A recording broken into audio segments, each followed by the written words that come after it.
Nice to see you're all dressed The people in the community have rallied around this organization. It's growing, and our hope is that we'll be able to connect with many of our alums throughout the country, throughout the world, that have made significant contributions in their lives that we'll be able to recognize. So we're very excited, and the turnout tonight is just phenomenal. So I think it's kind of a reawakening of the Giant. It's a very tough league, very competitive, very well organized league, and it was tough in every sport. Football was tough, wrestling, track, baseball, basketball. It was a very well structured league and a very tough league to be in for a small school. But we had some good coaches, good administration, good athletes, good parents, parents club. They support us 100%, and as the years went on, we started developing some pretty good football teams. That 64 team, I wasn't here then. I was coaching in Chicago and Weber, which we won the city championship that year. But when Highland Park won the Suburban League, they were kids that stuck together for 4 years, and they played real hard. And their coach, John Chicernio, All-American halfback from the University of Pittsburgh, puts him on this job coaching these kids, working them hard, and getting them a good work ethic, made them understand that football was not a game, it was a way of life, and success you receive on the football field is going to carry through in your later endeavors. I graduated from Highland Park High School, class of 1940, and I'm very active with our alumni group. We're drawing about 90 people currently, and we range from a 1929 graduate at our last gathering from Deerfield Shields High School, which preceded the name Highland Park High School. I've enjoyed my history with Highland Park High School. I'm a great fan. My children attend there. I've had 4 that graduated from Highland Park High School, and I love my blue and white, and I'll always be there for them. So this year we organized the Light Brigade, and I was on that committee, and we worked hard and we raised our money for the lights, and I think it's tremendous for the town because, number one, high school football is Friday night. Number 2, the crowd has tripled from about 700 to about 2,400 people at a game, so I mean, it just goes to show you get people involved on Friday night, and I think they should have lights 60 years ago, but I don't think the administration was as strong as Jack Lorenz was in pushing the issue. One of the concerns I had when I came to Highland Park High School was that we hadn't had a home track meet in 75 years. I was disappointed to see that we had an old cinder track that whenever we had a slight rainfall, it would be flooded with 8 inches of water. We just needed to do a considerable amount of work there to make it playable and to showcase for our public. It was a little embarrassing sometimes to have people come there. So the first thing we did was develop a plan that we're completing in stages, and we put in an all-weather, beautiful track, top quality track. To do that, we had to move the football field a little bit and shift it. And as a result of that, they killed the grass and needed to begin to grade and lay the foundation for the track, and had the track completed, and we were very hopeful that it was going to be sodded and ready to go for the football season. We knew we were going to go right up to the last minute, but as things went on and poor weather intervened, we had to go to our football team and say, you know what, we're going to have to play some of our games at away sites, home games at away sites. The 2002 Giants showed their character by creating a winning season away from home. The community embraced their commitment.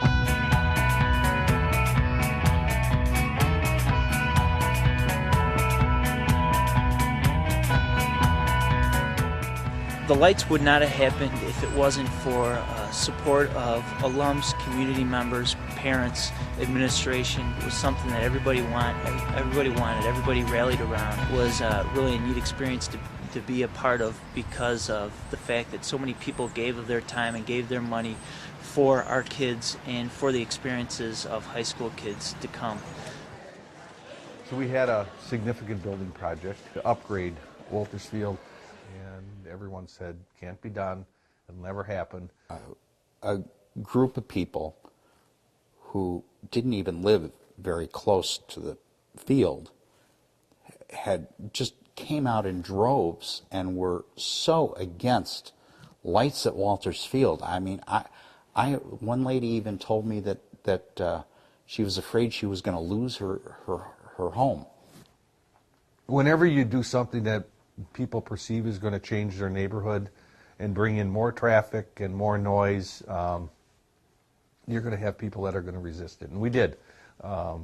They were at city council meetings, we met with them, but we really worked very hard to please our neighbors. Today, I think the upgrading of the community is an important thing, and I hate to see obstacles placed in the way of good development. With the help of some key community members in town, we put together a plan, and I would say in 45 days raised $180,000. It's just now an opportunity for community to come together and support the school and give our students a good, healthy activity, safe activity on a Friday evening. Our goal and my dream is that our community will continue to support our high school. That is just essential for us to continue to have excellence and promote that tradition of excellence that we've always had.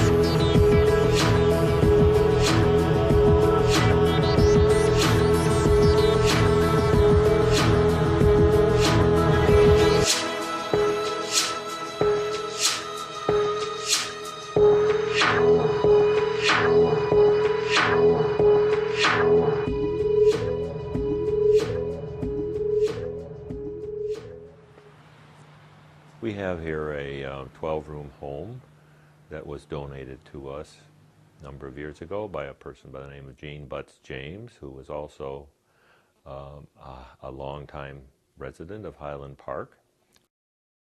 The house was built in 1871 by the Highland Park Building Company, which was established by a fellow by the name of Walter Gurney after the Civil War.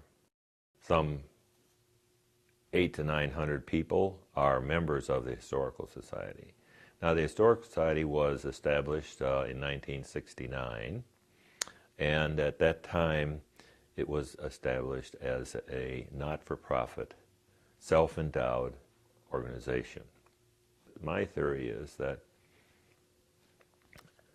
when you are a young person, you know your grandparents, probably. As you get older, your grandparents die, and you have forgotten to ask them about your great-grandparents. And that goes back about 100 years. Highland Park didn't establish the Historical Society until the Highland Park was 100 years old. So because of that, I think that we have that feeling of wanting to be part of history, to contribute to it, and to learn about the history of Highland Park.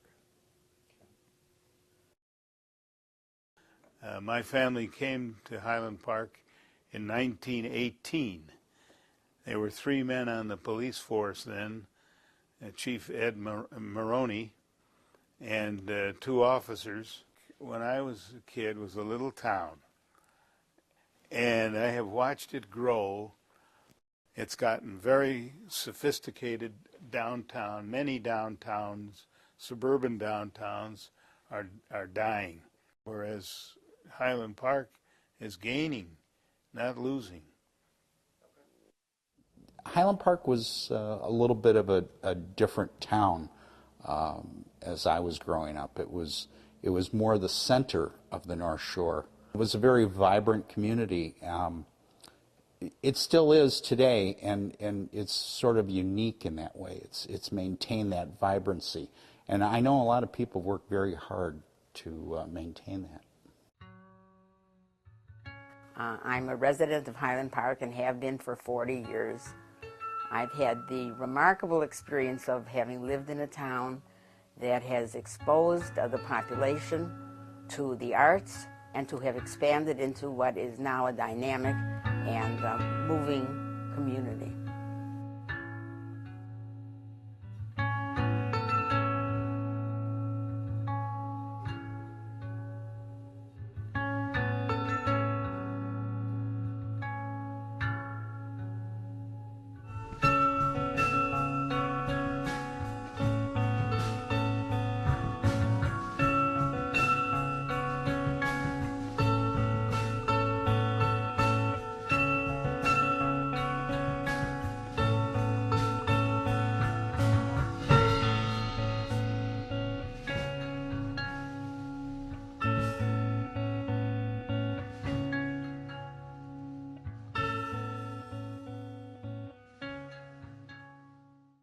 There are people who dream and have ideas, and there are people who are doing them. And there's a group of people that I just got in touch with and hooked up a month ago. And they're doing it. And I mean, I was a man with ideas, but these people are doing it. So there is going to be an artist co-op that represents works of all the artists on the North Shore, and sells it and moves around basically from space to space. There is this new festival of City Gallery. There may be a film festival. I love the idea. There is a Eastern Central Literary Magazine. So I think it's going there. Well, I don't know if you know it, but Ravinia used to be, in the turn of a century, it was an arts community. It was basically artists and artist studios, and it was a very thriving and prominent art town. And it changed, but I think it's about to be revived with this co-op and a lot of other things that are happening here in Highland Park. And I think that one thing feeds off another, and I think that with a lot of people and a lot of energy put into helping to revive it, it could become, again, arts community.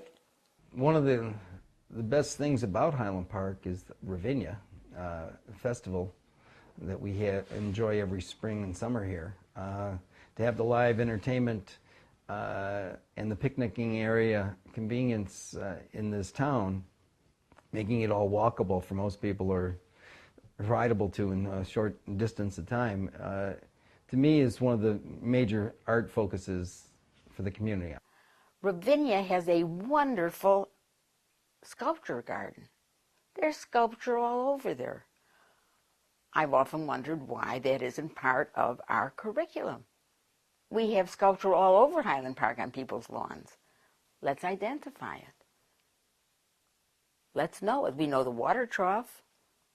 We know the hockey rink. We have public art now. We have a piggy bank filled with cash, but we're not taking the time to count it.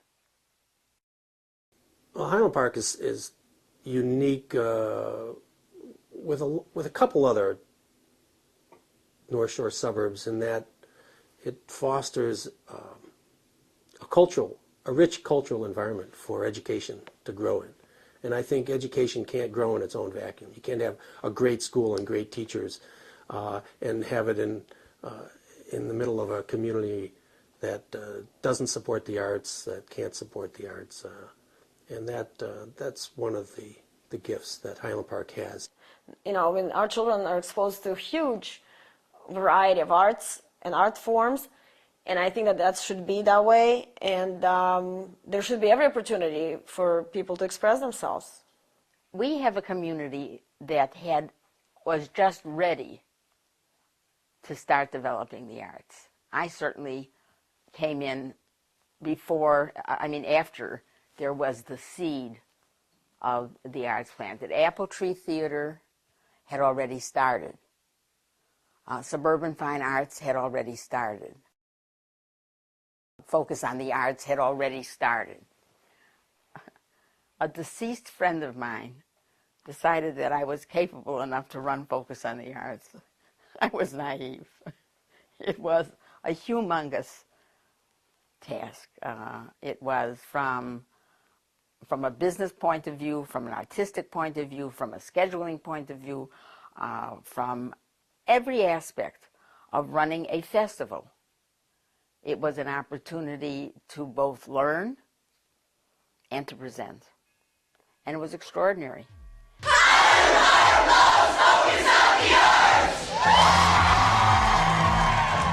Focus 2005 will be the 20th biennial festival and has always been the impetus for careers and the inspiration for a lifelong interest in the arts.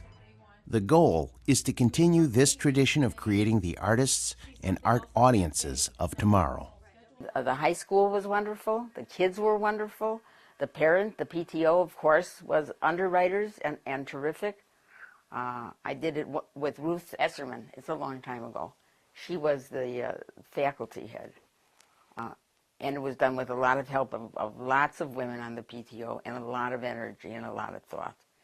And we, got money for the programs. It was it was an experience in entrepreneurship. Mrs. Esserman, who was influential in starting that program, gave me a video camera and a video tape deck on a big cart, and no one had ever heard of anything like that before. We knew that TV cameras had these things. So I filmed or videotaped some of the first Focus on the Arts. It was just an opportunity that very few places would have had. Ruth Esserman, she was an art teacher, was actually, I believe at that time, we formed Focus on the Arts in the late 60s. And Ruth brought culture in. She brought people around to talk to us, and that was refreshing and entertaining.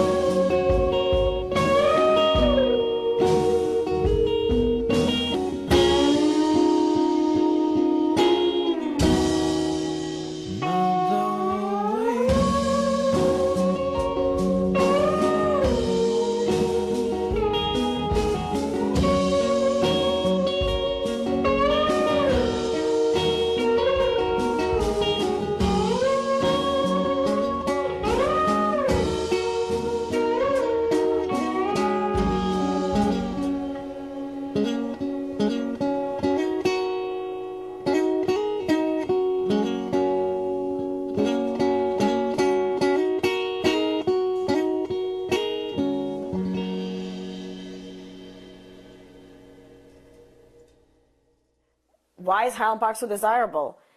It's really not because of shopping. It's because of the location, of the beauty of ravines, of the lake, and this is something that we should constantly, be aware of how fragile those resources are. All cities like to plant trees. Everybody loves to plant trees. But once trees are planted, it's really important that they're maintained. And a lot of cities fall flat that way. Highland Park is a fabulous place to work because people here do understand that trees do need care. They need to be maintained, and we budget significant amounts of money taking care of our trees. I know when the micro burst happened, Larry King was involved. We had one of the, a large pine tree fell and knocked the cable out on the power line, because it uprooted. And so I know that those trees can do some major damage. In May of 2000, we had the microburst, and we had substantial damage in trees. In fact, I lost 865 trees along the city's right-of-way. The city, it was an amazing thing. The city came together to deal with this emergency. We had all of our departments, sewer and water, and the streets department. Everybody got together, and we hired contractors. And within 20 days, the city was cleaned up.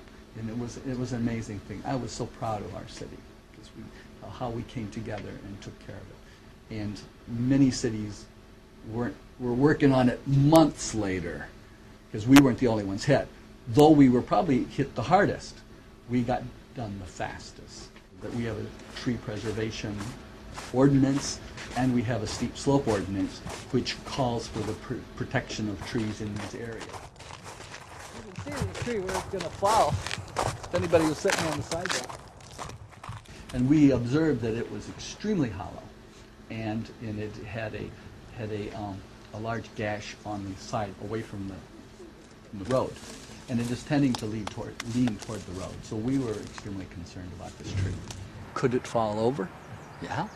Only reason that we came and took it, you asked me if there was somewhere the community said we want to save a tree, and here's where the community was able to, they wanted to save this tree. How many 200-year-old trees do I cut down? Not many. Not many at all, thank God. Sure. But I'm cognizant of the fact that it's very hollow. I personally can't understand why anybody would want to cut down such an old tree if it's been around so long. You know, once again, I'm into preserving and keeping things around. My art is definitely brings, you know, people to be aware of our natural surroundings.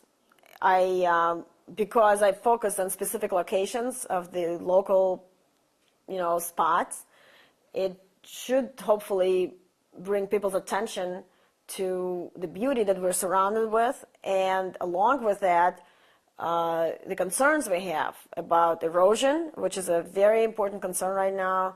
The south end of Highland Park, the houses are basically sliding into ravine because of the erosion. Our lakefront erodes, I think the average is 6 inches a year that the bluffs retreat. Now that doesn't mean every year.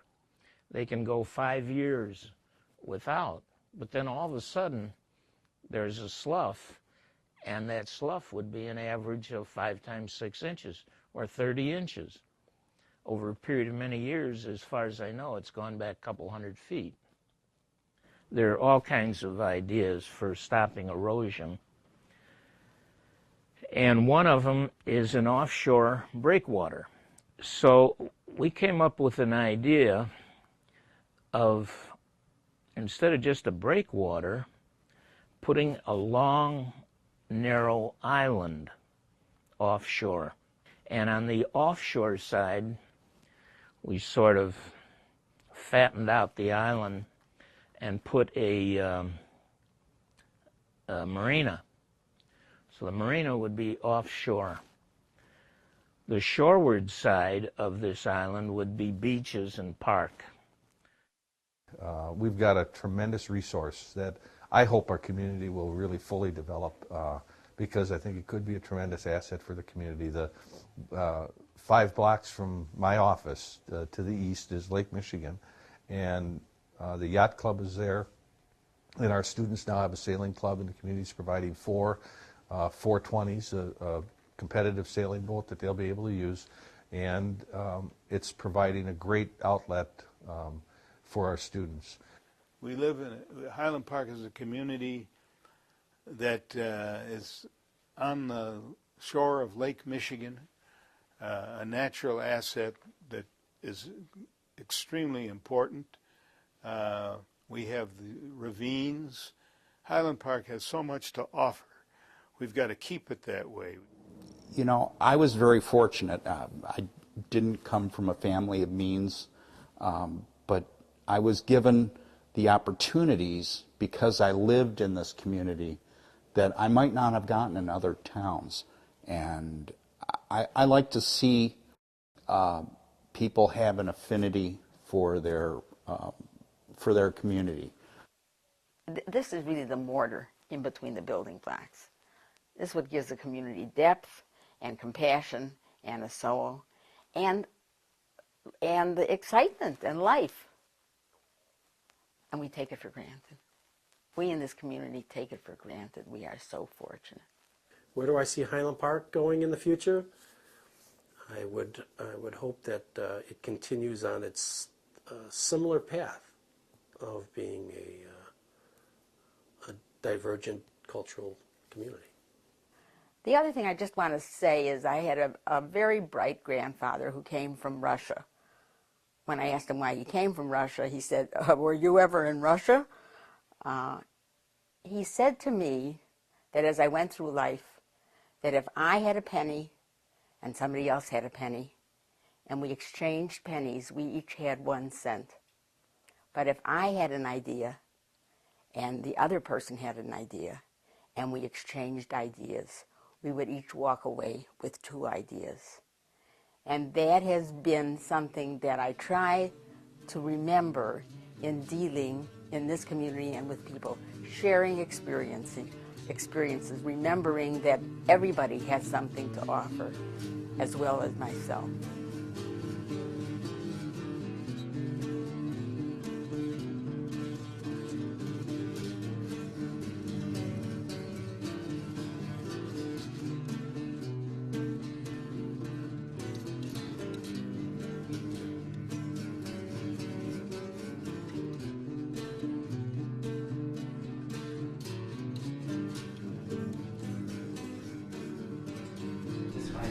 This is very, very rare what you have here. I mean, this is very, very special. The department that you have here, the size of it, the dedication that the community has to the arts in this town is very unusual. I live in California, near Hollywood, where a lot of artists and a lot of actors, a lot of writers, directors, some of the best in the world live where I live, in the town that I live in. Yet, they just built a theater at the high school. It's only 300 seats. They didn't even have a drama teacher at this high school. This area here is so dedicated to the arts. I got so much out of it when I was here that I just wanted to immediately go in, kind of take over and do my own thing.